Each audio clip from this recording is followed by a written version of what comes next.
우리 옆에 계신 분 예배 드리면서 좀 서먹하지 않도록 옆에 계신 분 인사 한번 합시다. 안녕하세요. 반갑습니다. 인사 한번 하시고요. 그래요. 자, 오늘 하나님께서 우리에게 주시는 말씀의 제목은 사귐의 방법이라고 하는 말씀의 제목입니다. 내가 어떻게 하나님과 사귈 수 있을까라는 겁니다. 아주 중요한 말씀이죠. 그래서 오늘 말씀의 제목이 사귐의 방법 하면서 사귐 안에다가 믿음이라는 말을 집어넣습니다. 다시 말해서 믿음이 사귐인데, 즉 사귐이 없는 믿음은 요한은 믿음이라고 말하지 않습니다. 그러니까 머릿속에서 관념론적으로 내가 가지고 있는 믿음, 예수님이 어떤 분에 대해서 알고 또 그분의 뜻도 알고 뭐 여러 가지 알지만 우리 주님과 그분과 사귐이 없다고 한다면 그것은 구원 얻는 믿음이 아니다, 그 말씀이죠. 그만큼 성도에게 있어서 우리 주님과 사귀는 이 사귐이라고 하는 것이 대단히 중요한 겁니다. 그래서 오늘은 이 사귐의 방법, 어떻게 하면 우리 주님과 사귈 수 있을까라고 하는 이 사귐의 방법, 요한이 제시한 두 가지 방법입니다. 내가 주님과 사귐이 있는 그러한 신앙을 위해서는 그 방법이 무엇인가라는 것 말씀을 살펴보고 은혜를 나누고자 합니다. 우리 요한일서 한번 볼까요? 요한일서 1장에 있는 말씀입니다. 요한 1, 2, 3서는 요한에 의해서 기록된 책입니다. 요한 1서, 요한 2서, 요한 3서는 어떠한 신학적인 어떤 가치가 있느냐면 요한이 AD 85년에서 90년 사이에, 특별히 90년 정도 돼요. 90년 사이에 기록한 성경이 요한복음입니다. 그래서 요한복음은 사도들이 다 죽고 난 다음에 혼자만 남아서 약 20여 년의 세월이 흐르고 난 다음에 기독교가 무엇인가를 총체적으로 요약한 책이 우리가 가지고 있는 요한복음이라는 책이에요. 그래서 기독교를 제대로 이해하기 위해서는 우리가 요한복음에 대해서 잘 이해해야 됩니다. 그런데 그 요한복음에 대해서 기독교가 무엇인가를 설명하고 난 다음에 요한 1, 2, 3서를 기록하는데, 요한 1, 2, 3서는 요한복음에서 설명했던 믿음, 요한복음에서 설명했던 어떠한 내용들의 조금 부족한 부분을 다시 보충하기 위해서 쓴 책이 요한 1서, 요한 2서, 요한 3서입니다. 그래서 성경의 진수, 성경의 엑기스와 같은 성경의 내용을 요한복음에 기록하고 난 다음에 조금 부족한 부분을 다시 보충해서 채워주는 듯한 그런 느낌을 가지고 요한복음, 요한 1서, 요한 2서, 요한 3서, 특별히 요한 2서, 3서를 통해서는 그때 당시 이단의 모습들을 경계하기 위해서 요한 2서, 요한 3서를 쓰게 되는 겁니다. 따라서 여러분, 성경에 있어서 제일 중요한 책이 요한복음이라고 그랬고, 요한복음 전체를 요약하는 내용은 우리가 잘 알고 있는 요한복음 3장 16절이라고 그랬죠. 예수를 믿으면 멸망하지 않고 영생을 얻는다라고 하는 그 말씀이 성경 전체의 요약이다, 그리고 요한복음 전체의 내용이다, 그렇게 말씀을 드렸는데, 요한은 요한 1서를 통해서 요한복음에서 설명 다 되지 못했던 부분들을 요한 1서에서 도대체 그러면 믿으면 영생인데 그러면 믿는다는 것이 무엇인가 라고 하는 것을 조금 더 보충해서 설명한 책이 바로 오늘 요한 1서입니다. 그래서 요한 1서를 잘 살펴보므로 도대체 내가 예수 믿는다고 하는 것, 여러분 예수님 내가 믿는다고 하는 것, 그것이 말로만 아멘 아멘 혹은 신앙생활하고 또 봉사하고 섬기고 또 머릿속으로 관념론적으로 가지고 있는 그러한 예수 믿는 믿음, 그것만을 말하는 것이 아니라는 거예요. 믿음이라고 하는 것은 본문을 통해서 사귐이라고 하는 것이 있을 때 그것이 구원 얻는 믿음이다라고 본문에서 설명해 주고 있습니다. 그러면 한번 요한 1서를 여러분이 한번 성경을 한번 펴서 한번 도대체 우리가 사귐이 있는 것이 믿음인데 어떻게 해서 내가 주님과 사귈 수 있을까라는 것, 그것을 좀 살펴보도록 하겠습니다. 자, 요한 1서 1장 1절부터 잠깐 살펴보면요, 태초부터 있는 생명의 말씀에 대해서 지금 이야기하겠다라는 거죠. 그래서 오늘 요한 1서 1장 1절에서 태초부터 있는 생명의 말씀. 자, 태초라고 하는 것은 창세기 1장 1절에서 태초에 하나님이 천지를 창조하시느니라, 거기에 사용된 내용이 있지요. 태초에 그렇습니다. 그래서 요한복음 1장에서도요, 태초에 말씀이 계시니라 해서 태초라는 이야기가 나옵니다. 이 말씀은 하나님의 창조의 과정을 설명하기 위한 단어가 태초라는 단어인데, 죄로 인해서 죽을 수밖에 없는, 아담의 원죄로 인해서 죽을 수밖에 없는 인생들을 우리 주 예수 그리스도로 말미암아 재창조되어서 새 사람으로 창조하는 과정이다라고 하는 것을 슬쩍 던져주는 말이 태초에 라는 말씀입니다. 그래서 지금 요한이 요한 1서를 통해서 죄로 인해서 죽을 수밖에 없는 인생을 예수 그리스도를 통해서 재창조되는 역사가 시작됐다라는 것, 그것이 바로 태초라는 단어 속에 집어넣고 있는 말씀입니다. 그러면서 그 예수님 재창조의 주인공이 되신 제2의 아담 되신 예수님에 대해서 설명하기를 어떻게 설명하냐면 생명의 말씀, 그렇게 표현하고 있습니다. 여기에서 말씀이라고 하는 것은 제가 지난주에도 말씀드렸지만 헬라어로 보면 로고스라는 단어인데, 이 로고스는 로고스라는 단어를 우리말로 말씀으로 번역하고 있는데, 결국은 이 로고스라고 하는 것, 말씀은 예수 그리스도를 지칭하는 또 다른 별명이에요. 그러면 다시 요한일서 1장 1절에 말씀은 예수님입니다. 그런데 우리에게 재창조하시는 예수님에 대해서 앞에 생명이라는 말을 다시 집어넣습니다. 그래서 생명의 말씀, 즉 예수님은 우리에게 생명을 주는, 여기서 생명이라는 것은 헬라어의 조에 해서 육신적인 목숨을 얘기하는 것이 아니라 영적인 생명, 영생입니다. 우리 주님과 함께 영생 복락을 누리게 되는 것, 그것을 조에라는 단어로서 표현하고 있다는 거죠. 그러면 우리 요한일서 1장 1절 말씀을 여러분이 한번 정리해 보면, 자, 우리 예수님, 말씀 예수님인데, 예수님은 우리에게 예수 그리스도를 믿음으로 인해서 우리가 생명을 얻게 된다. 그래서 태초 재창조되게 된다라는 거죠. 예수를 믿으면 우리가 새 생명 얻게 되고, 우리가 영생을 얻게 되고, 예수 믿으면 우리 주님과 함께 천국에서 영생 복락을 누리게 되는 거예요. 할렐루야.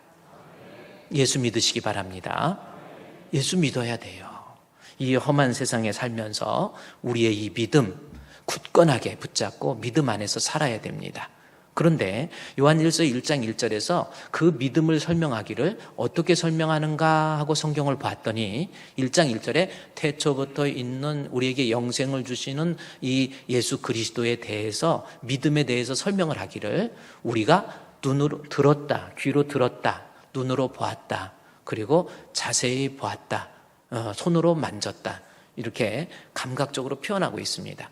이 말씀은 예수를 믿어서 변화가 되고 새 생명을 얻었던 요한이 예수님 살아계실 때, 그렇죠? AD 33년까지 예수님과 3년간의 공생에 제자로 부르심을 받아서 살아있을 때 우리 예수님을 직접 손으로 만져보기도 하고, 우리 예수님을 눈으로 보기도 했고, 우리 예수님이 하시는 말씀을 귀로도 듣기도 했다라는 거죠. 그래서 귀로 듣고 손으로 만지고 또 눈으로 보고, 이래서 요한의 마음속에 믿음이 들어갔다라는 겁니다.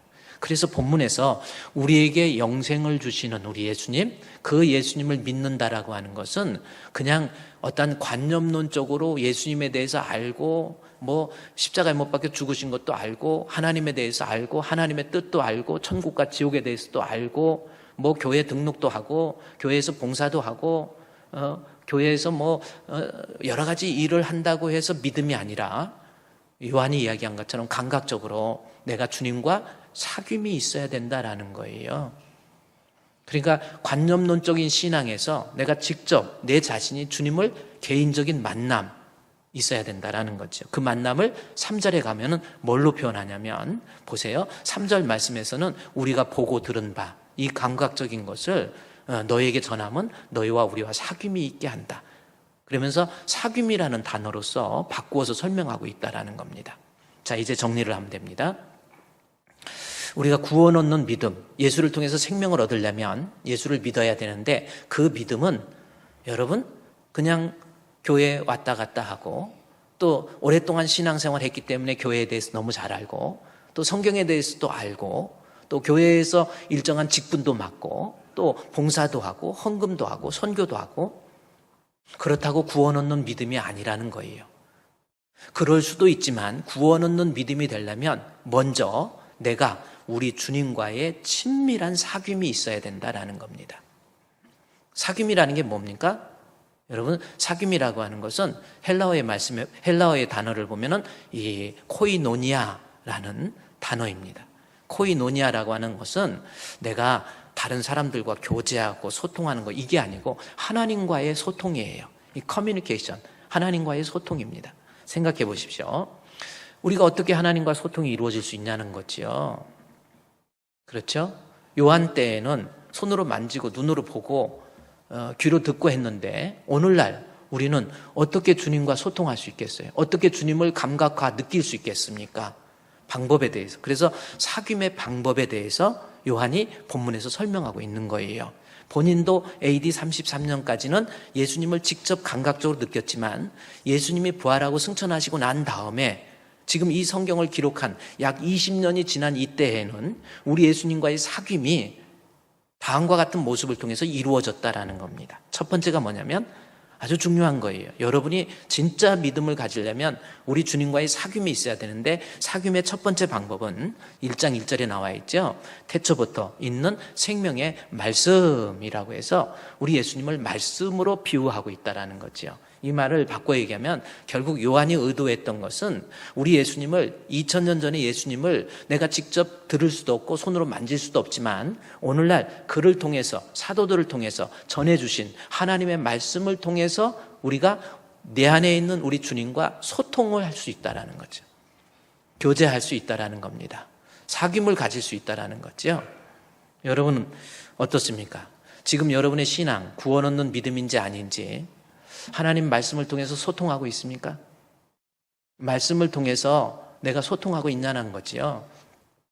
지난주에는 제가 구약시대 학사 에스라와 느헤미야 시대 때 에스라에 의해서 선포되어진 하나님 말씀을 통해서 이스라엘 백성이 그 선포되어진 하나님 말씀 앞에 울고 웃고 감사하고 찬양하고, 그래서 주시는 말씀을 통해서 이스라엘 백성이 하나님과 소통이 이루어지고 그로 인해서 하나님 앞에 주님이 인정하는 진정한 믿음의 모습이 되었다, 그렇게 말씀을 드렸죠. 여러분, 그렇습니다. 그런데 이 신약 시대에 가보면 하나님 말씀을 통해서 소통이 이루어지는 것, 그것이 믿음이다라는 것을 이 사도행전 2장에 가보면 2장 1절 말씀에서부터 보면요, 여러분 어떤 내용이 있냐면 베드로가 오순절 날이 이미 이름에 베드로와 사도들이 한 곳에 모여 있다가 3절 말씀에 보면 성령의 충만함을 받게 됩니다.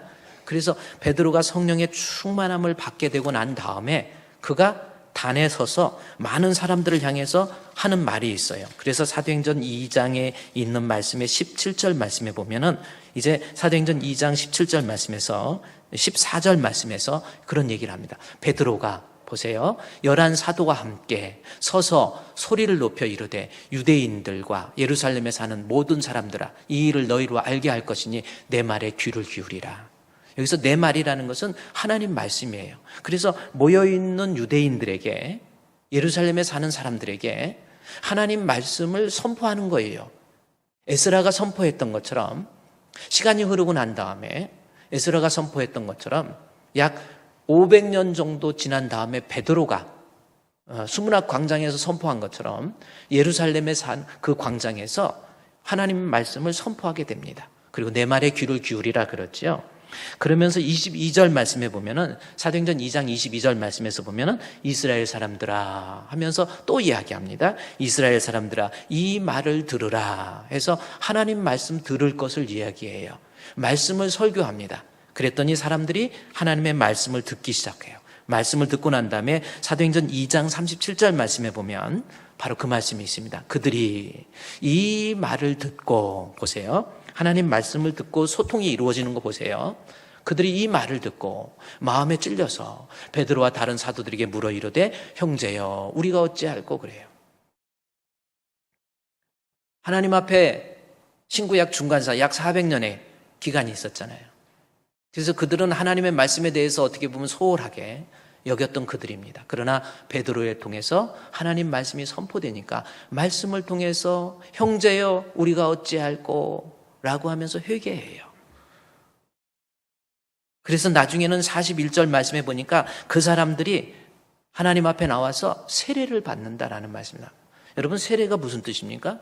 이제는 예수를 나의 구주로 영접하겠습니다. 말씀을 통해서 베드로의 설교를 듣다가 보니까 예수를 십자가에 못 박은 사람이 바로 나구나. 예수를 믿지 않는 것이 죄구나.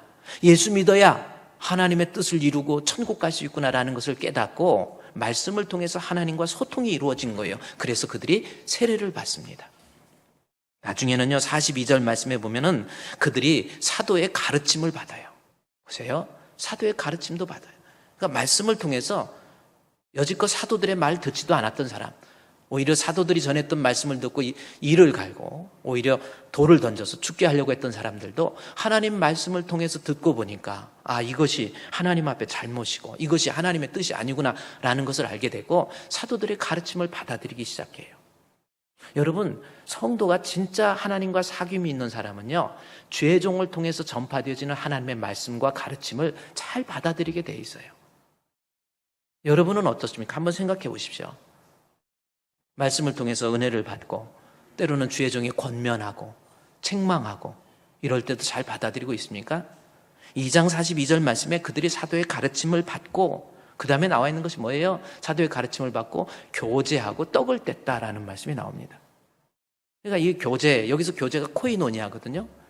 그러니까 사도의 가르침을 받고 교제하고 떡을 뗐다 그러니까 성도들하고 말씀을 통해서 은혜 받고 그 다음에 사도의 가르침을 받아들이고 또 성도들과 교제하고, 그냥 교제할 때 좀 이상하니까 같이 밥도 먹고 커피도 마시고 그래서 성도들과 교제했나 보다 이렇게 생각할 수 있죠. 그러나 저 교제는 그 단어가 코이노니아라고 하는 교제의 의미를 설명하는 단어가 있습니다. 그게 뭐냐면 교제한 다음에 뭐라고 그랬어요? 42절에 떡을 뗐다라는 말씀이 같이 들어가 있어요. 여기서 떡이라고 하는 것은 우리 그리스도의 성찬을 의미하는 거예요. 그래서 여기서의 교제는 사람들과의 교제가 아니고 하나님과의 깊은 영적 교제. 여러분, 우리 주님과 사귈 수 있는 이 사귐의 방법, 하나님과의 깊은 영적 교제, 서로 교제하고 떡을 뗄 수 있는 방법, 하나님 말씀을 통한 소통이에요. 우리 사랑하는 성도 여러분, 여러분은 교회 오실 때마다 하나님 말씀을 통해서 내 자신이 하나님과 소통하세요. 내 안에 계신 주님과 깊은 친밀함의 대화를 나누세요. 그저 오셔서 그냥 가만히 있지 마시고 말씀 들을 때마다, 여러분 제가 그랬죠. 하나님께서는요, 사모하는 영혼을 만족해 해주세요. 교회 오실 때마다 그냥 오시지 마시고 그냥 예배 시간에도 조금 빨리 오셔서, 차 세우기도 좀 복잡하니까 조금 빨리 오셔서 여유 있게, 그리고 마음의 준비를 하면서 하나님, 오늘도 우리 목사님을 통해서 주시는 말씀을 통해서 은혜를 주시옵소서. 주 예수여 은혜를 내려주사 곧 충만케 하옵소서. 이 줄이고 목마른 나의 맘에 주 성령을 부으소서. 주 예수여 충만한 은혜. 여러분, 말씀을 통해서 내가 은혜 받고 깨닫고, 이것이 2000년 전에 우리 예수님과 함께 사귈 수 있는 방법이에요. 여러분은 어떻습니까? 진짜 믿음이 있습니까? 그냥 인간 기본적인 종교심 때문에 그냥 교회 다니는 거 그거 아닙니까? 진짜 주님과의 사귐이 있어야 믿음인데 그 사귐은 하나님 말씀을 통해서 이루어져요. 할렐루야. 철저하게 말씀 가까이, 말씀 읽고 듣고 묵상하고 또 유튜브로 설교도 듣고 자꾸 말씀 들으세요. 들을 때마다 우리 주님과의 소통이 이루어지기 때문에 느낌이 달라져요. 이것이 다시 이제 요한 1서에 가보세요. 요한 1서 1장 1절 말씀에서도 그래서 우리 주님과 1장 3절에 사귐에 대해서 이야기하면서 사귐의 방법은 1장 1절에 생명의 말씀 해서 말씀 통해서 우리 주님과 사귈 수 있다라는 겁니다. 여러분, 우리 주님 앞에 좀 더 정직해집시다. 진짜 하나님이 인정하는 믿음 가집시다. 진짜 신자 되세요. 해신자가 말고 진짜 신자 되세요. 우리 찬송가에도 신자 되기 원합니다. 진심으로 신자 되기 원합니다. 진심으로. 우리 찬송 그렇게 불렀잖아요. 하나님 말씀을 통해서 소통이 이루어져야 돼요. 말씀 통해서 사귐이 있어야 그게 진짜 신자라니까요. 그게 진짜 구원 얻는 성도의 모습이에요. 그래야 말씀을 통한 소통이 있는 믿음을 가져야 그 사람이 구원 얻는 믿음을 갖게 되는 겁니다. 인간은 동물과 달리 누구에나 종교심이 있어요. 그 종교심을 구원 얻는 믿음으로 착각하지 마세요. 하나님 말씀을 통해서 내가 소통이 이루어지고 주님의 뜻이 무엇인지, 주께서 원하시는 것이 무엇인지, 내가 어떤 모습으로 주님 앞에 세워져야 될 것인지, 이런 것들을 말씀을 통해서 소통이 이루어져야 돼요. 말씀 때문에 눈물도 흘리고, 말씀의 그 감격 때문에, 뜨거움 때문에 온 천하를 얻은 듯한 기쁨도 누리고, 이것이 우리 주님과의 소통을 이루는, 말씀을 통해서 소통을 이루는 성도의 모습이라고 하는 겁니다. 자, 한 가지 요한이 그것을 말씀을 통해서 사귐다라는 것을 이야기했다고 한다면, 두 번째 사귐, 오늘 이 두 가지를 요한 일서를 통해서, 요한복음에서 믿으면 영생인데 믿음이 뭔가에 대해서 소통, 커뮤니케이션, 다시 말해서 사귐이 믿음인데 사귐의 방법에 대해서 첫째는 말씀, 그다음에 두 번째는 또 뭔가 요한이 이야기하고 있습니다. 두 가지를 이야기하고 있는데 1장 3절 말씀에 한번 볼까요? 1장 3절에 우리가 보고 들은 바를 너에게 전함은, 자, 보고 들은 거 감각화되어야, 내가 느껴야 그것이 믿음이다라는 건데, 그러면서 그것은 사귐이라고 하는 것 이야기합니다. 그러면서 사귐의 방법에 대해서 이제 5절부터 7절까지 보면 하나의 방법을 또 설명을 해주고 있습니다. 어떤 방법을 통해서 내가 주님을 사귈 수 있는지. 5절 말씀 볼까요? 우리가 그에게서 듣고 너에게 전하는 소식은 이것이니 곧 하나님은 빛이시니라. 그에게는 어두움이 조금도 없으시다는 것이니라. 자, 한번 여러분이 이 5절 말씀을 여러분이 눈여겨서 한번 보시고요, 우리 성경을 한번 배워봅시다. 우리가 그에게서 듣고 너에게 전하는 소식은 이것이니 곧 하나님은 빛이시다라는 겁니다. 그렇죠? 하나님은 빛으로 묘사되고 있습니다. 우리 예수님께서 내가 곧 길이요 진리요 생명이다라고 하면서 내가 세상의 큰 빛, 참 빛이 오매, 요한도 증언을 하죠. 참 빛이라고. 그래요. 이 하나님이 빛이라고 하는 것, 거기에 대해서 우리가 이 말씀을 이해하고요, 그 다음에 6절에 들어가면 만일 우리가 하나님이 사귐이 있다 하고, 자, 사귐의 방법을 얘기하는데, 사귐이 있다 하고 어두움에 행하면 거짓말하는 하고 진리를 행하지 않는다, 이 말씀이 있습니다. 그러니까 이 말씀은 어떤 의미인 것 같아요? 내가 하나님과 사귐이 있다, 다시 말해서 하나님 앞에 진실된 믿음을 사귐이라고 한다면, 내가 하나님을 진짜 믿는다고 하면서 어두움에 행하면 그 사람은 거짓말쟁이라는 거예요. 그러면 6절 말씀을 듣고 읽고 여러분이 어떤 의미로 느껴집니까? 아, 내가 믿음이 있다고 하면서 어두움을 우리가 어떻게 생각하죠? 죄 짓고 곁길로 가고 딴 길로 가고 방탕하고 타락하고 하나님의 뜻에서 벗어나고 이런 것들을 어두움이다, 이렇게 생각을 하지요. 그래서 어두움의 자식들 뭐 이런 책도 있고 그러잖아요. 그래서 성경에서 어두움의 일들에 대해서 예배소서에도 그렇게 빛의 자녀와 어두움의 자녀의 모습을 설명을 하잖아요. 빛의 열매는 착함과 의로움과 진실함이다. 그런데 어두움의 열매에 대해서는 여기 뭐 여러 가지 죄악된 모습. 그러다 보니까 6절 말씀, 요한이 설명하고 있는 이 6절 말씀을 하나님과 사귐, 진짜 믿음이 있다고 하면서 죄 짓고 다니면 그 사람은 거짓말하는 자이다. 6절 말씀을 그렇게 해석할 수가 있습니다. 그런데 7절 말씀의 해석을 보면 우리가 조금 생각을 바꿔야 돼요. 지금까지 잘못된 해석이었다라는 것을 이제 발견하게 됩니다. 7절 말씀에 보면 그가 빛 가운데 계신 것 같이, 그렇습니다. 우리 주님은 빛이시고 빛 가운데 계시는 거예요.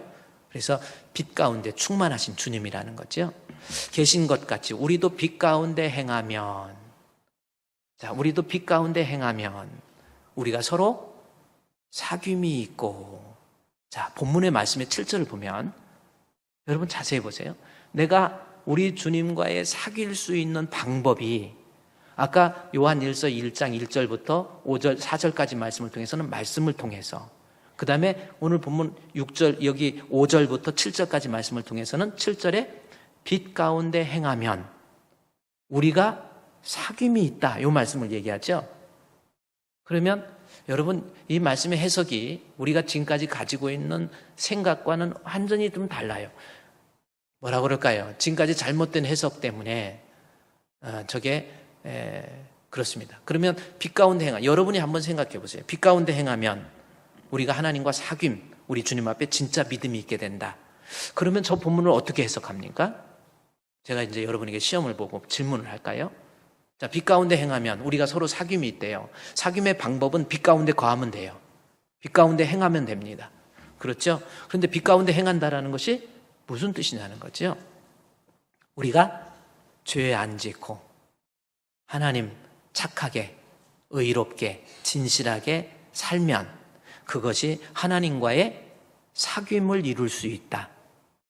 어떻게? 이 해석이 가능합니까? 그런 뜻이 되죠? 한번 자세히 보세요. 그러면 빛 가운데 행하면 우리가 그러니까 착하게 살면, 선하게 살면, 죄 짓지 않고 살면 그 사람이 우리 하나님과 사귐, 소통을 할 수 있다라는. 그러니까 죄인된 모습으로는 하나님과 소통이 안 된다. 따라서 우리가 하나님과 사귐을 갖기 위해서는 세상에 살면서 우리가 죄 짓지 말고 착하게, 선하게 하나님의 뜻대로 그렇게 살자. 7절을 그렇게 해석하면 큰 문제가 없지요. 큰 무리가 없지요. 그러나 저 성경은 저렇게 해석해서는 안 돼요. 그렇게 해석을 한다면 7절 말씀에 죄 짓지 않고 빛 가운데 살게 되는 사람이 하나님과 사귐이 있다 그랬는데 그 다음 절은 어떻게, 그 다음 내용은 어떻게 해석합니까? 그 아들 예수의 피가 우리를 모든 죄에서 깨끗하게 하실 것이요. 그럼 이건 어떻게 해석할 거예요? 아니, 죄에 안 짓고 착하게 살면 하나님 앞에 소통, 사귐이 있는데 그 다음에 왜 갑자기 죄에 안 진 사람한테 우리 예수의 피가 우리의 모든 죄에서 깨끗하게, 왜 사죄의 내용이 나옵니까? 말이 안 맞는 거예요. 7절 말씀은 그렇게 해석을 하면 빛 가운데 거하는 것이, 빛 가운데 행하는 것이 죄에 안 짓고 살면 하나님과 사귐이 있다. 그랬으면 죄 없는 사람이 왜 또 예수의 피가 우리를 모든 죄에서 깨끗하게 하신다라고 하는 사죄의 은총의 내용이 나오냐는 거예요. 안 맞죠? 따라서 빛 가운데 행한다라고 하는 것이 죄 안 짓는 거라고 해석을 하면 잘못된 해석이 되는 거예요. 그러면 왜 이 해석이 잘못되고 그렇게 말씀이 꼬였을까? 저도 그렇게 생각을 해봤어요. 그런데 그 이유가 있습니다. 저 성경의 원어 성경을 봐야 돼요. 원어 성경을 보면 하나의 동사, 특이한 동사를 하나 발견하게 됩니다. 그것이 뭐냐면 우리도 빛 가운데 행하면 할 때 행한다라고 하는 것이 우리가 느끼는 산다의 느낌이 아니에요. 행한다라고 하는 것이 헬라어의 페리파토멘이라는 단어입니다. 페리파토멘이라는 것은 무슨 뜻이냐면 걸어간다, 나아간다 이 뜻이에요. 산다는 의미가 아니라니까요. 그러니까 걸어간다, 나아간다 이 뜻이 되는 거예요. 그러니까 본문에 다시 이제 요한일서 1장 7절 페리파토멘이라는 것이 걸어간다는 건데 보세요. 그러면 빛 가운데 걸어가면 그렇게 되는 거죠. 빛 가운데 나아가면 우리가 서로 사귐이 있다. 그래서 사귐의 방법이 두 번째는 빛 대신 주님 앞에 나아가야 된다라는 뜻이에요. 산다는 뜻이 아닙니다. 빛 가운데 나아간다, 걸어간다, 페리파토멘이라는 단어입니다. 그런데 여기에서 페리파토멘이 가지고 있는 독특한 특징이 있습니다. 자, 페리파토멘 헬라어 원어가 가지고 있는 그냥 걸어간다, 나아간다는 뜻이 아니에요. 이 페리파토멘이라는 것은 예배 혹은 제사를 나타내기 위한 제의적 표현입니다. 자, 이것이 어떤 데서, 어디에서 알 수 있냐면, 자, 예배서 2장에 있는 말씀에 보면은, 예배서 2장에서 이 말씀에 대해서 어떻게 했냐면, 18절 말씀에서, 예배서 2장 18절 말씀에 보면, 예수님께서 십자가에 못 박혀 죽으심으로 중간에 막힌 담을 허시사, 그는 우리의 화평이 되어서 예수님의 십자가에 죽으심으로 하나님과 인간의 막힌 담을 그의 십자가의 죽음으로 헐었어요. 그래서 양 두 쪽이 인간과 하나님 사이에 원수된 것이 소멸되어서 이제는 옛날의 구약의 제사, 예수님이 십자가에 못 박혀 죽으시기 전에는 제사를 지낼 때 우리 인간이 하나님 앞에 도저히 나아갈 수가 없어요. 감히 주님 앞에 나아갈 수가 없습니다. 다시 말해서 여기 예수님의 십자가의 죽으심으로 인해서 18절에 이는 그로 말미암아 이제는 우리 둘이 한 성령 안에서 아버지께 나아감을 얻게 됐다. 여기 나아간다, 걸어간다는 단어예요. 이 단어가 히브리 헬라어로 프로사고겐이라는 단어입니다. 그런데 이 프로사고겐이라는 단어는 어떤 단어냐면 정확하게 제사를 표현하는 제의적 표현이에요. 그래서 다시 에베소 2장 18절 프로사고겐이란 하나님께 나아간다 그런 것은 뭐냐면 우리 예수님이 십자가에 못 박혀 죽으심으로 이제는 한 성령 안에서 나 같은 죄인도 예수를 믿는 믿음으로 말미암아 하나님 앞에 나아갈 수 있는 권리, 파르네시안 권리를 얻게 되어서 이제는 주님 앞에 담대하게 나아갈 수 있는 특권을 갖게 되었다라는 뜻이에요. 나아간다라는 의미가. 그러면 이 말은 무슨 뜻이냐면 구약시대에는 아까 얘기했듯이 우리가 하나님 앞에 제물을 드리고 싶어도 우리가 못 드려요. 하나님과 인간 사이의 죄의 문제 때문에 제사장을 통해서 짐승과 소를 잡아서 하나님 앞에 나아가는 거예요. 제물도 마음대로 못 드려요. 또 내가 바라는 어떤 하나님 앞에서의 소원, 이거의 문제도 우리 대제사장이나 제사장을 통해서 대신 나가야 돼요. 내가 하나님 앞에 사죄의 은총, 죄의 문제 해결을 위해서도 내 힘이 아닌 나는 주님 앞에 감히 나아갈 수가 없어요. 성전 앞에 나아가서 하나님 앞에 제사를 통해서 하나님 앞에 사죄의 은총을 구한든지 하나님 앞에 제사를 지내고 또 제물을 드린다든지 이러한 것들을 우리는 감히 할 수가 없어요. 그러나 예수 그리스도를 통해서 나 같은 것도 하나님께 나아갈 수 있는 그러한 파르네시안, 다시 말해서 권리, 하나님께 프로사고겐 나아갈 수 있는 이 말은 결국 제사를 표현하는 제의적 표현이기 때문에 이제 가보세요. 요한일서 1장에 보세요. 여러분 요한일서 1장 7절 지금까지 우리가 잘못 왜곡돼서 해석된 부분을 바로잡아야 됩니다. 여기에서 빛 가운데 행하면 이라고 하는 것은 죄 짓지 않으면 하나님과 사귐이 있다 이 뜻이 아니라 행하면이라고 하는 것이 페리파토멘 제의적 단어로 다시 말해서 하나님 빛 대신 우리 주님 앞에 나아가면 빛 대신 주님 앞에 이게 무슨 뜻이에요? 오늘날 구약의 제사가 신약의 예배란 말이에요. 다시 말해서 내가 빛 대신 우리 주님 앞에 나아가서 하나님 앞에 예배를 드리면 우리가 주님과의 사귐을 가질 수 있다라는 뜻이에요. 그래서 요한이 지금 우리가 주님과의 사귐의 방법을 두 가지를 제시하는데 하나는 말씀을 통해서 우리 주님과의 사귐 하나님 말씀을 통해서 주님과의 소통 이루어질 수 있고 두 번째는 빛 대신 주님 앞에 우리가 나아갈 수 있는 특권을 얻었으니 예수 믿는 믿음을 가지고 참 마음과 온전한 믿음으로 우리 주님 앞에 나아가서 하나님 앞에 예배를 드리며 그 예배를 통해서 우리 주님과의 소통 그것이 있어야 그 사람이 주님과 사귐이 있는 사람이고 그 사람이 믿음 있는 사람이에요. 지금 여러분이 하나님 앞에 드려지는 이 예배가 얼마나 소중한지 아십니까? 예배 때문에 목숨 바친다는 말도 나오잖아요. 툭하면 교회 빠지고 진짜 믿음 있는 사람은 그렇게 못한다니까요.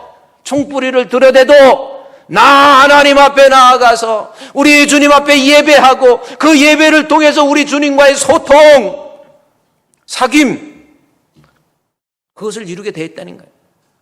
감히 고개를 들 수 없는 죄인을 우리 예수님께서 십자가에 못 박혀 죽으심으로 나 같은 죄인도 주님 앞에 나아가서 예배 드릴 수 있게 해주신 주님, 주여 감사합니다. 우리 주님 섬기는 예배에 참석해서 우리 주님과의 깊은 소통을 이룰 줄 아는 사람, 이 사람이 주님과의 사귐이 있는 사람이고 그 사람이 구원 얻는 믿음을 가진 사람이에요. 여러분 예배에 대해서 지금 어떻게 생각합니까? 예배를 드릴 때 소통하고 있습니까? 그냥 시간 돼서 와서 앉아 있는 거예요? 예배를 통한 소통, 하나님이 우리에게 주신 특권이란 말이에요. 빛 대신 주님 앞에 담대히 나아가서 드려지는 예배를 통해서 우리 주님과의 소통, 이것이 있어야 하나님 앞에 진정한 믿음의 사람이다 라는 겁니다. 말로만 교회 다니지, 말로만 신앙생활하지, 그게 무슨 신앙생활이에요? 그러면 예배를 통해서 정말 역사적으로 한번 성경을 살펴볼 때 예배를 통해서 소통이 이루어지고 있었는지 우리 성경을 한번 찾아보자는 겁니다. 자, 우리 성경을 찾아보면 우리가 지난주에 봤던 느헤미야에서 8장에 한번 가보시겠어요?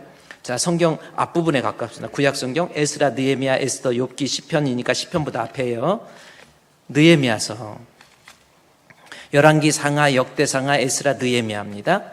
느헤미야 8장의 말씀에 보면 과연 이제 예배를 통해서 그들이 소통이 이루어지고 있는지 한번 말씀을 살펴보자는 거예요. 자, 아주 중요한 겁니다. 그러면 지난주에 느헤미야 8장을 우리가 공부했지요. 학사 에스라와 느헤미야를 통해서 하나님 말씀이 선포되어지니까 느헤미야 8장 8절 말씀해 보니까 에스라가 여호와의 율법책을 낭독합니다. 읽어드리는, 그냥 읽어만 줬는데도 그 뜻을, 율법책을 낭독하고 그 다음에 하나님 말씀을 해석해서 백성에게 전하니까 그 낭독한 것을 깨닫게 됩니다. 자, 그러면 말씀이 선포되어지니까, 아까 베드로 때 말씀이 선포되어지니까 이스라엘 백성이 하나님, 형제여 우리가 어찌할꼬, 말씀을 통한 하나님의 뜻을 발견했다고 그랬죠. 9절 말씀에 8절에서 백성들에게 말씀을 낭독하고 해석하니까 9절에 백성이 율법의 말씀을 듣고 다 울었다. 그렇죠? 말씀을 통한 소통 분명히 있었죠? 제가 지난주에도 그랬잖아요. 여러분, 진짜 신앙은 하나님 말씀 통해서 말씀 때문에 울고 어떤 그런 신앙의 감격이 내가 직접적으로 하나님과의 관계 속에서 있어야 돼요. 아무런 느낌도 없이 그냥 말씀 읽어도 그런가 보다. 여러분, 그것은 진정한 믿음이 아니에요. 그래서 느헤미야 8장을 통해서, 말씀을 통해서 그들에게 소통이 이루어졌고 하나님과 교제가 이루어졌고, 그 다음에 가서요, 이 느헤미야 8장 18절 말씀에 보면, 자, 백성들이 말씀을 듣고 그 다음에 에스라는 첫날부터 끝날까지 하나님의 율법책을 낭독하고, 그래요. 에스라는 학사 겸 에스라입니다. 느헤미야는 지도자고 학계는 부흥사입니다. 이스라엘이 포로에서 귀환하고 난 다음에 약 100년이 지난 BC 445년 정도에 이 세 분이 와서 무너진 성읍, 그렇죠? 무너진 성전 놓고 다시 재건을 하기 위한 그러한 일을 하면서 말씀을 선포하고 그들에게 영적인 각성이 일어났는데, 18절 말씀에 그 말씀을 듣고 첫날부터 끝날까지 하나님의 율법책을 낭독하고 무리가 이래 동안 절기를 지키고 여덟째 날에 규례를 따라 성회를 열었다라는 말씀이 있습니다. 결국 그들에게 드디어 절기라고 하는 것이 나와요. 절기는 제사를 지냈다라는 겁니다. 오늘날 얘기하면 예배를 드리는 거예요. 그러면 이들이 이제 예배를 통해서 과연 주님과 소통이 이루어지고 있는지, 지금부터 약 2400년 전에 느헤미야 시대 때 일어났던 이 말씀 통해서 제사가 행해, 초막절이 지켜지잖아요. 제사를 통해서 오늘날도 예배를 통해서 소통이 이루어졌는지 한번 성경을 보도록 하겠습니다. 이제 9장부터, 자, 이제 8장 18절에서 마치고 9장에 그날에 하면서 이제 9장, 느헤미야서 9장 1절부터 보면 그달 숨은 나은 날에 이스라엘 자손이 다 모여서 이제 하나님 앞에 절기, 제사를 지내는 거예요. 그러면서 3절 말씀에 보면은, 3절 말씀에 보면 이 날에 보세요. 절기를 통해서, 제사를 통해서 낮 4분의 1은 그 자리에 서서 여호와의 율법책을 낭독합니다. 자, 오늘날 예배를 통해서 행해지고 있는 모든 신앙적 재행위가 뭔가를 오늘 본문을 통해서 잘 알 수 있어요. 예배를 통해서 낮 4분의 1, 그러니까 약 3시간 동안 하나님 말씀을 낭독해요. 오늘 예배를 통해서 설교되지요? 말씀이 선포되어지는 겁니다. 적어도 사실은 느헤미야 때를 생각하면 한 3시간 설교를 해야 돼요. 그랬더니 비웃어요?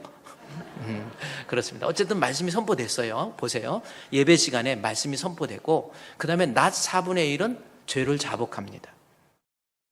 예배를 통해서 죄를 자복해서 우리 주님으로부터 사죄의 은총을 누려요. 여러분, 그래서 1장의 그 9장 1절 말씀에 보면은, 거기에 보면은 금식하고 말씀을 듣고 사죄하는 거 보세요.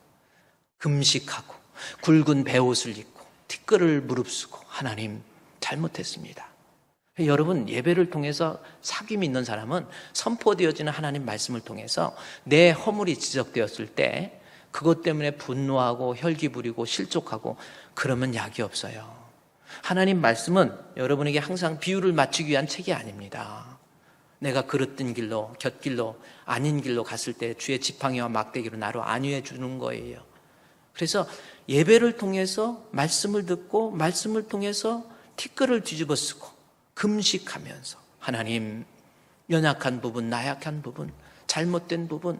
그래서 여러분, 예배 시간에 사실은 예배의 기능 중에서 제일 큰 기능이 뭐냐면, 제사의 기능 중에서 제일 큰 제사가 주님으로부터 사죄의 은총을 누리는 거예요.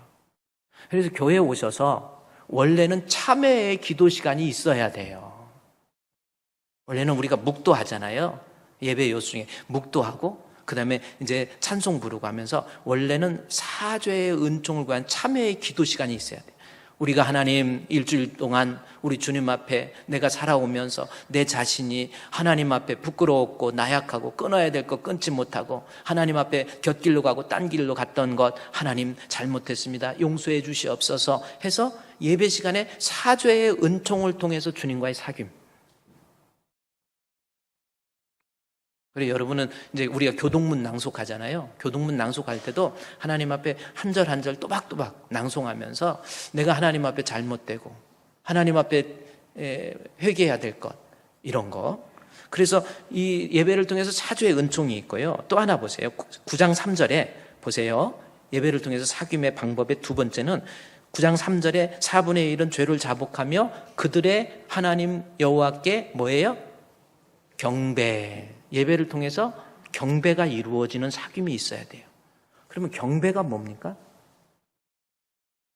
우리 많이 사용하는 단어인데 경배가 뭐죠? 경배. 우리 하나님을 예배 시간에 하나님을 경배하는 거예요.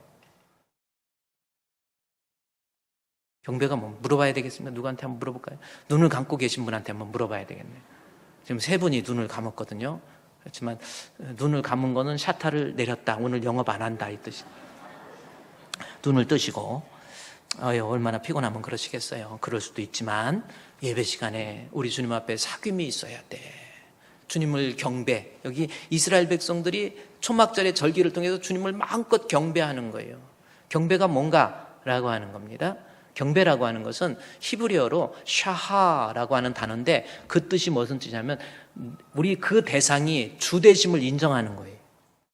우리 주님이, 우리 하나님이 주가 되시는 것을 인정하는 거예요. 그것이 경배입니다. 그러니까 여러분이 예배를 드리면서 여기 6절 말씀에 보면은 6절의 말씀에 보면 뭐라고 그랬냐면 오직 주는 여호와시라. 하늘과 하늘의 하늘과 1월 성신과 땅과 땅 위의 만물과 바다와 그 가운데 모든 것을 지으시고 주권이 하나님께, 그 다음에 보존은 섭리잖아요. 하나님께서 이 만물, 우주와 만물, 나를 지으시고 여러분 그것을 인정하고 사십니까? 나의 주인이 하나님이에요. 나를 지으신 이가 하나님, 막 찬송 부르지요. 근데 진짜 내 삶을 통해서 나의 주인이 하나님이신 것을 인정합니까? 그 다음에 보존하신다라는 거예요. 하나님께서 우주와 만물을 지으셨을 뿐만 아니라 지금도 살아계셔서 나의 모든 삶을 보존하고 섭리하고 이끌고 역사하시고 그것을 인정하는 삶, 인정하는 모습이 경배라니까요. 예수 믿는다고 그러면서 아직도 진짜 신앙을 가지고 있다고 하면서 살아가는 모습을 보면 지 뜻대로, 지 마음대로, 지 생각대로, 지 계획대로 살아가고 있음을 우리 주님 앞에 나와서 예배를 드리면서 하나님 앞에 주여, 이제부터 나의 주인은 우리 하나님이십니다. 우리 예수님이십니다. 예수 우리 왕이여 이곳에 오셔서 나의 주인이 우리 주님 되심을 인정하는 것, 이것이 예배의 시간에 행해질 수 있는 경배의 모습이에요. 하나님, 이제는 내 맘대로, 내 뜻대로, 내 생각대로 살지 않겠습니다. 주님 뜻대로 살겠습니다. 나 된 것은 하나님의 은혜이지요. 나의 주인은 주님이신 것을 내가 고백합니다. 주여, 주님 뜻대로 살겠습니다. 이것이 경배입니다. 여러분 지금 그렇게 이것을 예배 시간에 그걸 다짐하면서 소통하는 거예요. 어떻습니까? 정말 여러분 살아가면서 말로만 주여 주여 하지, 살아갈 때 우리 주님 다 잃어버리고 아직도 내가 살아있어요. 버덕버덕 살아가지고 내 맘대로 사는 거예요. 그것을 내려놓고 주님 뜻대로 살기로 했네. 주님 뜻대로 살기로 했네. 주님 뜻대로 살기로 했네. 뒤돌아서지 않겠네. 그게 경배입니다. 음을 조금 높게 잡았지만 그래도 잘 무난히 해결해냈어요. 여러분, 저와 여러분 앞으로요, 예배를 통해서 나의 주인, 이제는 주님 뜻대로 살게요. 뭐를 하든지, 사업을 하든, 이사를 가든, 자식을 키우든, 주님의 뜻이 무엇인가를 분별하고, 주여, 나의 왕 되신 주님을 높여드립니다. 이것이 경배입니다. 그래서 예배 시간에 말씀을 통해서 사죄의 은총을 누리고, 또 예배를 통해서 하나님을 경배하고, 또 하나 볼까요? 예배를 통해서 여기 5절 말씀해 보시죠. 이게 예배, 오늘날 제사에서 드려지는 다 예배 모습들이잖아요. 거기에 마지막 보면 또 레위 사람과 예수아와 간미엘과 바니와 이름이 전부 읽기도 힘들어요. 그런데 이 중요한 것은 뭐냐면 그 사람들이 뭘 했는가 봤더니 송축할지어다. 그렇죠? 너희 하나님 여호와를 송축할지어다. 주의 영화로운 이름을 송축하옵는 것은 주의 이름이 존귀하여 모든 송축이나 찬양이 뛰어남이니라. 이 말씀이 나오죠. 앞에 누가 했습니까? 레위 사람. 구약시대에는요, 찬양도 아무나 못 불렀어요. 하나님께 나아갈 수 있는 자격이 없었잖아요. 그러나 예수를 믿는 이 시대에 내가 주님 앞에 나와서 내가 레위 사람은 아니지만 나 같은 것도 주님 앞에 나와서 마음껏 주님을 찬양할 수 있고 마음껏 주님을 송축할 수 있는 거예요. 그러면 여기 본문에 나와 있는 송축은 뭐고 찬양은 뭡니까? 아까 경배는 주인 되심을 인정하는 거, 그게 경배라고 그랬어요. 그 다음에 송축은 뭐고 찬양은 뭡니까? 또 물어봐야 되나? 자, 송축은, 경배는 주인 되심을 인정하는 거, 송축은 높여드린다는 뜻이 있습니다. 그럼 찬양은 뭡니까? 노래를 통해서 주님을 송축하는 거예요. 그러니까 예배를 통해서 여러분, 내가 진짜 믿음 있는 사람이라고 한다면 예배가 막 살아서 퍼덕퍼덕 뛰는 거예요. 막 사죄의 은총을 누리죠. 주님 높여드리죠.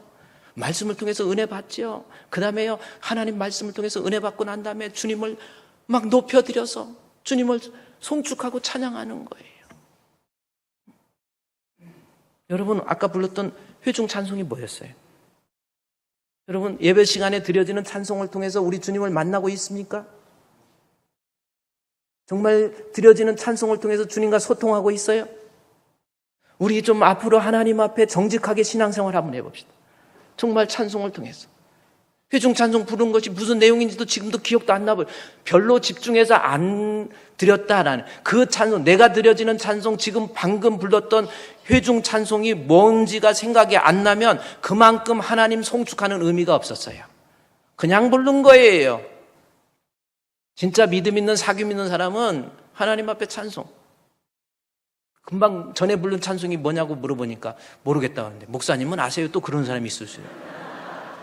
전 알아요. 주 안에 있는 나에게 딴 근심이 있으랴. 십자가 밑에 나가 내 짐을 풀었네. 주님을 찬송하면서 할렐루야 할렐루야. 내 앞길 멀고 험해도 나 주님만 따라가리. 예배를 통해서 드려지는 찬양이 있잖아요. 주님 앞에 정말 주님 높여드리는 찬양, 내 입술로 드려지는 찬양, 그게 소통이 있어야 그게 사귐이고 그게 믿음이라니까요. 앞으로 예배 드릴 때 그냥 찬송, 그냥 목청껏 부르세요. 하나님 앞에 주여 찬송을 부를 때도 막 힘이 좀 뭐라 그럴까요? 음악성이 좀 떨어져서 음치가 되었어도 그래도 목청껏 그냥 하나님 앞에 크게 하나님 크신 사랑은 측량 다 못하며 영원히 변치 않는 사랑 성도여 찬양하세. 앞으로 살아서 좀 찬양도 좀 해요. 이게 소통이 이루어지는 찬양이 되어야 그게 사귐이고 그게 믿음이라니까요. 아까 불렀던 주 안에 있는 나에게 따인 것이 있어. 찬송 부르는 것 제가 위에서 이렇게 얼굴 보면요, 어떤 사람은 막 그냥 막 좀 틀려도 정말 또 틀렸다고 옆에 눈총 주지 마요. 너도 마찬가지, 너도 비슷해. 그냥 주님을 찬양하는 그 모습이 얼마나 아름답습니까? 그냥 주 안에 있는 나에게 땅을 얼굴 보면 인상, 주 안에 있는 나에게 딴 근심이 있으랴. 아니 내용하고 틀리잖아. 그러니까 곡만 들은 거야, 곡만. 여러분 그러지 마시고요, 앞으로 찬송을 통해서 소통하세요. 내 마음, 내가 주님 사랑하는 것, 주님 높여드림을 마음껏 찬양하는 거예요. 송축하는 거예요. 찬양. 송축해 내 영혼아, 내 영혼아. 그렇죠? 여러분 그 찬송 아세요? 송축해 내 영혼아, 내 영혼아, 거룩하신 이름. 그렇죠? 거룩하신 이름을 송축한, 이전에 없었던 노래로 나 주님을 경배해. 여러분 1700년도 때 영국의 그 어떤 기독교의 큰 획을 그을 만한 하나의 사건이 있습니다. 그것이 뭐냐면 18세기 중반에 존 웨슬레, 1738년도 존 웨슬레에 의해서 성령운동이 일어나요. 그래서 웨슬레는 어머니 수잔나의 그 아들이었던 이 웨슬레가 은혜를 받고 성령을 체험하고 난 다음에 이것이 기독교가 아니야 해가지고 성공회에서 벗어나가지고 그래서 쫓겨나고 감리교 만든 거예요. 그래서 감리교 해가지고 은혜를 받고 난 다음에 나가서 바로 전도하는 거예요. 예수 믿으세요. 예수 믿으세요. 길거리 전도가 거기서 나오잖아요. 탄광에 가서 전도해요. 술집에 가서 전도해요. 대서양을 넘어갑니다. 미국에 가서 전도해요. 성결교가 일어나잖아요. 다시 돌아오다가 진젠도로프 모라비안에 의해서 그가 성령의 뜨거움을 다시 한번 체험하게 돼요. 그래서 만들었던 이 감리교의 창시자 존 웨슬레. 존 웨슬레를 지금 말하려고 하는 것이 아니라 그의 동생 찰스 웨슬레예요. 여러분 찰스 웨슬레가 어떤 사람입니까? 제가 사진을 보면서 A hymn for midnight. 뭐요? 원래 우리말로 지금 뭐라고 번역했습니까? 깊은 밤의 찬송이라고 그랬는데 저 찬송이 원래는 깊은 밤의 찬송이 아니에요. 밤새도록 주님 찬양하는 A hymn for midnight. 여러분 미드나이트 하면 생각나는 게, 여러분은 또 뭐 미드나잇 해가지고 팝송이나 생각나고 그럴지 몰라도 저 찬송이에요. 저 찬송. 근데 저분은 존 웨슬레 형님하고 다르게 은혜를 받고 난 다음에 찬송을 너무 좋아하는 거예요. 그래서 자기가 깨닫고 은혜 받은 것을 다 글로 씁니다. 그래가지고 조지 휘필드, 그 다음에 또 왈츠라고 하는 이 와츠라고 하는 사람, 그 다음에 이 옥스퍼드 대학의 그 홀리 클럽에 있는 사람들과 같이 연합해가지고 자기가 좋아했던 찬송을 통해서 느껴졌던 그러한 내용들을 글로 쓰기 시작해요. 그래서 오늘날 찬송가가 저기서 나온 거야. 여기 뭐야? 1738년 조지 휘필드 있잖아요. 유명한 분입니다. 조지 휘필드. 그 다음에 제이시 라일 유명하죠. 그 다음에 이 와츠의 박사의 35개의 찬송가, 거기에 다른 곡을 삽입해가지고 최초로 찬송가 만들었어요. 찬송이 그때까지는 없었어, 따로. 오늘날 우리 찬송이 이렇게 만들어진 것이 여기에 이 찰스 웨슬레가 의해서 찬송가가 만들어진 거예요. 찬송가가 만들어져가지고 그 찬송가가 오늘날 영국에서요 즐겨서 부르는 첫 번째 찬송가가 돼버린 거예요. 드려지는 찬송을 통해서 얼마나 이분은 소통하는지 몰라요. 여러분은 어떻습니까? 정말 찬송을 통해서 우리 주님과의 사귐이 있습니까? 지금 우리의 신앙을 한번 정말 주님 앞에 인정받는 사귐이 있냐는 거예요. 저분은 마지막에 형보다 3살 어린데 형보다 3년 빨리 죽어요. 그러니까 형이 6년 더 살죠. 존 웨슬레가. 근데 찰스 웨슬레가 80세에 죽으면서 자기 자신을 하나님 앞에 고백. 나는 아침에 일어나도 주님 찬양, 저녁에 누울 때도 주님 찬양. 하나님, 이 버러지와 같이 쓸데없는 나를 주님이 사랑해 주셔서 나로 하여금 예수님 알게 해주시고 나로 하여금 주님 알게 해주신 주님 감사합니다. 이제 내 인생의 끝을 맞이해서 우리 주님 앞에 나아가오니 하나님, 우리 주님을 웃는 가운데 미소로서 주님을 만나게 해 주시옵소서. 나는 일생 동안 우리 주님을 송축합니다. 10,000 reasons for my heart to find. 뭡니까? 우리 10,000가지 이유, 1,000,000, 10,000 reason이에요. 10,000가지 이유 때문에 나는 주님 찬송합니다. 그 찬양, 저는요, 그 송축해 내 영혼아, 내 영혼아, 거룩하신 이름, 이전에 없었던 노래로 나 주님께 경배해. 제가 찬송을 통한 소통 있잖아요. 주중에 제가 그 찬송을 막 수없이 들으면서 막 눈물, 정말 이 찬양을 통해서 내 영성이 뜨거워지는 거예요. 찰스 웨슬레가. 여러분, 그 찬송 하세요. 앞으로 내가 이 찬송을 우리 지휘자한테 말씀드려가지고 앞으로 우리 교회 끝송을 하고 싶어. 얼마나 막 인종을 초월해서 수천 명의 사람들이 모여가지고 송축해 내 영혼아. 이야, 저는 안 되니까 제가요, 이 감동을 실제적인 그 찬양 한번 틀어줄 테니까 한번 여러분 중간에 그 가사를 좀 들어보시고요. 나도 정말 찬송을 통해 주님과 교제하는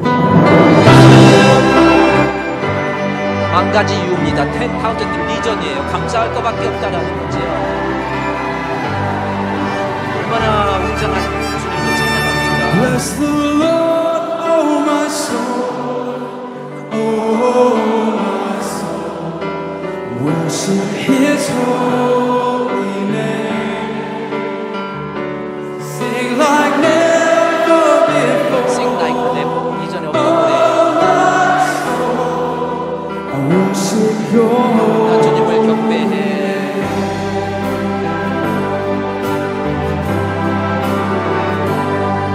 The sun comes up, it's a new day dawn. 새 아침이 밝았어요. It's time to sing 이제 this 또 song 찬양합니다. again. Whatever may pass and whatever lies before, when we sing will be evening. 저녁이 올 때, 잠잘 때, 나 주님을 노래합니다. Bless the Lord, my soul. 불길에도 해봅시다. 좀 들으세요. 할렐루야. 손 들어보세요. Sing like never before. Oh, my soul, I worship Your holy name.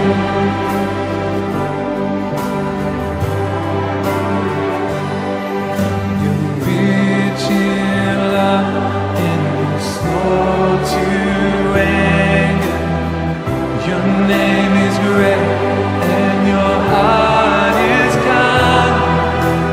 For all Your goodness I will keep on singing. 2,000 reasons for my heart to find. 축해내요. Bless the Lord, oh my soul. 따라해보세요. Worship His holy name. Sing like never before. Oh, my soul, I worship Your holy name. Well, we've sung a lot of hymns tonight. My favorite hymn writer was Charles Wesley. 찰스 웨슬리 His 나오죠. very last hymn he wrote, age 81, on his deathbed. It says this: in age and feebleness extreme, who shall a helpless worm redeem? Jesus, my only hope thou art, strength of my failing flesh and heart. Oh, could I catch one smile from thee and drop into eternity? Does anyone feel that unshakable hope and love for Jesus Christ in this place tonight?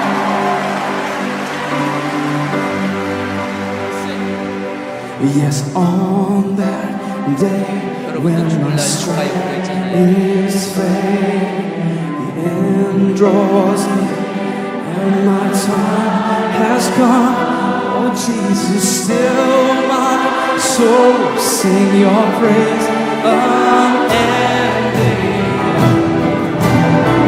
10,000 years and then forever more. Oh, it's gonna be forever. Say, bless the Lord, my soul. Oh, my soul. Worship His holy name. Sing like never before. Oh, my soul. I worship Your holy name. Bless the Lord, my soul. Oh, my soul. Worship His holy name. Sing like never before. Oh, my soul. I worship Your holy name. My King, my God, I will worship Your holy name forevermore. God, I worship Your holy name forever, forever.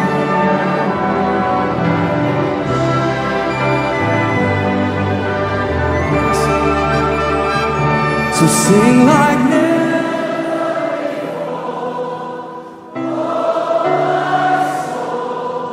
I worship Your holy name. I worship Your everything within me. God, I worship Your holy name. We worship You. Bless the Lord. Bless the Lord. Everything within me. Bless Your name. 여러분, 믿음이 뭡니까? 말씀을 통해서 소통이 있어야 돼요. 사귐이 있어야 됩니다. 예배를 통해서 사귐이 있어야 돼요. 우리 앞으로 드려지는 예배에 정말 하나님 앞에 찬송을 부를 때도 정말 내 마음 깊은 곳에서 마음껏 주님 찬양하고 말씀 듣고 회개하고 하나님 앞에 기쁨으로 물질도 드리고 선교도 다짐하고, 이것이 신앙입니다. 이 시간에 우리 하나님 앞에 기도해요. 하나님, 말로만의 믿음이 아니라, 관념론적인 것이 믿음이 아니라, 교회 일 좀 한다고 해서 믿음이 아니라, 믿음이라고 하는 것 무엇입니까? 우리 주님 말씀을 통해서 주님과 소통이 이루어져야 돼요. 찬송을 통해서, 기도를 통해서 주님과 소통이 이루어져야 그것이 믿음입니다. 우리 주님 앞에 기도하세요. 사모하는 영을 만족해 주시는데, 하나님, 여지껏 내가 주님 앞에 내가 감각적으로 느끼지 못했던 습관적인 믿음이었습니다. 하나님, 나에게도 강한 믿음, 뜨거운 믿음, 소통하는 믿음을 허락해 주시옵소서. 우리 다 같이 통성으로 한 2분 동안 기도하도록 하겠습니다. 하나님 아버지, 걸어가신 아버지 하나님 감사함을 드립니다. 하나님께서 우리 가운데 함께 하셔서 하나님을 예배할 수 있게 하시고, 아버지 우리 가운데 우리 가운데 하나님 새 생명 주셔서, 하나님 믿음 주셔서, 하나님 안에서 주님을 바라볼 수 있도록 우리가 허락하신 은혜와 사랑을 살까지도 감사드립니다. 하나님 아버지 주님 가운데서 또 우리를 하나님께 살리셨어요. 하나님 이제는 그 은혜에 감사하며 기뻐하며 하나님 앞에 믿음으로 기쁨으로 예배하며 찬양할 수 있는 우리 모두 될 수 있도록 하나님 인도하여 주시옵소서. 하나님 우리 가운데 하나님을 찬양할 수 있는 아버지 귀한 은혜를 허락하여 주셨습니다. 날마다 이 예배 가운데 감사하며 반복하며 하나님 앞에 엎드리며 기도할 수